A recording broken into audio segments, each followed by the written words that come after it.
सातवी धडा 10वा मराठ्यांच्या सत्तेचा विस्तार.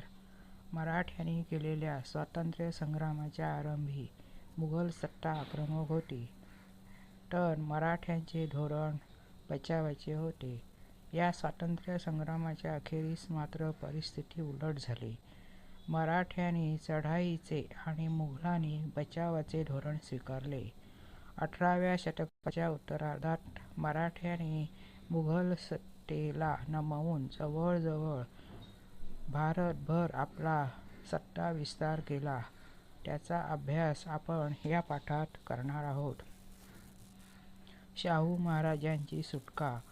औरंगजेब बादशहाच्या मृत्यूनंतर त्याच्या मुलांमध्ये दिल्लीच्या गादीसाठी संघर्ष सुरू होता. शहाजादा आझमशाह हा दक्षिणेत होता.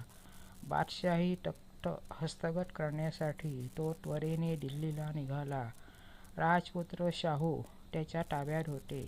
शाहू महाराजांना कैदेतून सोडल्यास महाराणी ताराबाई व शाहू महाराज यांच्यात छत्रपतीच्या गादीसाठी कलह होईल आणि मराठ्यांचे सामर्थ्य खच्ची होईल, असे आझमशहाला वाटले. म्हणून त्याने शाहू महाराजांची सुटका केली. शाहू महाराजांचा राज्याभिषेक. कैदेतून सुटका झाल्यावर शाहू महाराजांनी महाराष्ट्राकडे कूच केले. त्यांना मराठ्यांचे काही सरदार येऊन मिळाले, परंतु महाराणी ताराबाईंनी शाहू महाराजांचा छत्रपती पदावरील हक्क मान्य केला नाही. पुणे जिल्ह्यात भीमा नदीच्या काठी खेड येथे शाहू महाराज आणि महाराणी ताराबाई यांच्या सैन्यामध्ये लढाई झाली. या लढाईत शाहू महाराजांचा विजय झाला. त्यांनी सातारा जिंकून घेतले. स्वतःच राज्याभिषेक करवून घेतला. सातारा ही मराठ्यांच्या राज्याची राजधानी झाली. काही काळ शाहू महाराज आणि महाराणी ताराबाई यांच्यातील विरोध चालू राहिला. इसवी सन 1710 मध्ये महाराणी ताराबाईंनी पन्हाळगडावर आपला अल्पवयीन मुलगा शिवाजी दुसरा यास छत्रपती म्हणून घोषित केले. तेव्हापासून मराठेशाहीत सातारच्या राज्याखेरीज कोल्हापूरचे स्वतंत्र राज्य अस्तित्वात आले. शाहू महाराजांचे पूर्वायुष्य मुघलांच्या छावणीत गेल्यामुळे त्यांना मुघलांचे राजकारण जवळून पाहायला मिळाले होते. मुघलांच्या व विशेषतः उत्तर भारताच्या राजकारणामधील खाचाखोचा त्यांना समजल्या होत्या. मुघल सत्तेच्या बस्तानाची आणि कमतरतांची त्यांना चांगली माहिती झाली होती. शिवाय मुघल दरबारातील प्रभावशाली व्यक्तींशी त्यांचा परिचय झाला होता.